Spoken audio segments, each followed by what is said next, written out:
More than a week since the verdict. As you sit here with me now, has it sunk in?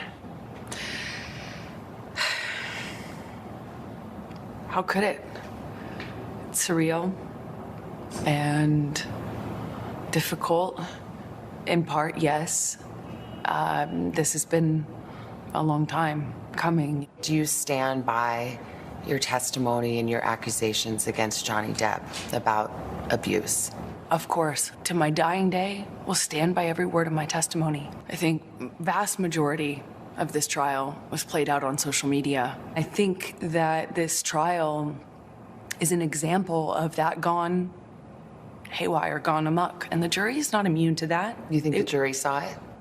How could they not? I think even the most well-intentioned juror, it would have been impossible to avoid this. Every single day I passed for 3, 4, sometimes 6 blocks, city blocks lined with people holding signs saying, "Burn the witch," "Death to Amber." After 3.5 weeks, I took the stand and saw just a courtroom packed full of Captain Jack Sparrow fans who were vocal, energized. Can you put into words how that felt? This was the most humiliating and horrible thing I've ever been through.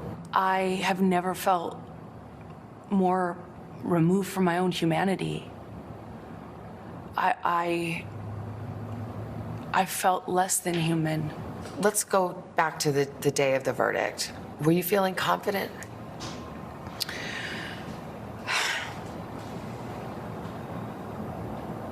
That's a great question. I wish I could say yes to that. I want to say yes to you, but it wouldn't be true. Even if you think that I'm lying, you still couldn't look me in the eye and tell me that you think on social media there's been a fair representation. There was another trial dealt with the same substantive issues that had even more evidence in. In fact, my evidence was largely kept out, really important pieces of evidence kept out. Done differently, handled differently by a judge instead of a jury. Some evidence is admissible in a UK court that is not admissible in a US court. Do you think that maybe he just had better lawyers? I will say his lawyers did certainly a better job of distracting the jury from the real issues. For some people, they just were frankly disgusted by the whole thing and don't have much sympathy for either one of you. Can you understand that? Absolutely.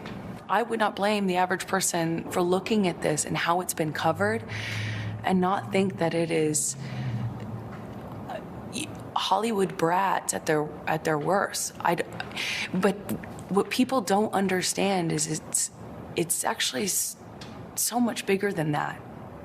This is not only about our First Amendment right to speak. But here's the thing about the First Amendment. The First Amendment protects free speech. It doesn't protect lies that amount to defamation, and that was the issue in the case. Yes, exactly. You can't go into, the free speech does not protect you if you go into a crowded theater and you scream fire. We get the concept of free speech from the Greeks. My understanding of what that means is not just the freedom to speak. It's a freedom to speak truth to power. But truth is the word. Yes. And that was the issue. And that's all I spoke. And I spoke it to power, and I paid the price. In the closing arguments, the Depp lawyer called your testimony the performance of a lifetime and said you were acting. What do you say to that? Says the lawyer for the man who convinced the world he had scissors for fingers. I'm the performer. I had listened to weeks of testimony insinuating that, or saying quite directly that, I'm a terrible actress. So I'm a bit confused how I could be both. The Depp team argued that you were the abuser, that you instigated physical violence. Did you? I never had to instigate it. I responded to it. When you're living in violence and it becomes normal, as I testified to, you have to adapt. You say you were responding, but there is evidence. There are tapes in which you acknowledge hitting.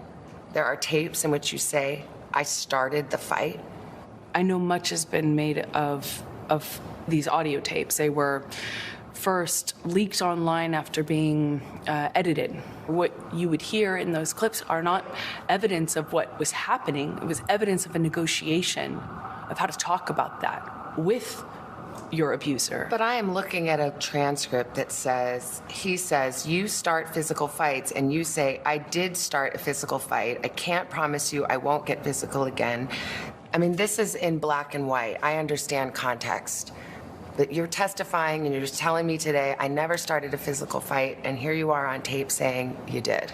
As I testified on the stand about this, is that when your life is at risk, not only will you take the blame for things that you shouldn't take the blame for, but when you're in an abusive dynamic, psychologically, emotionally, and physically, you don't have the resources that, say, you or I do with the luxury of saying, hey, this is black and white, because it's anything but when you're living in it.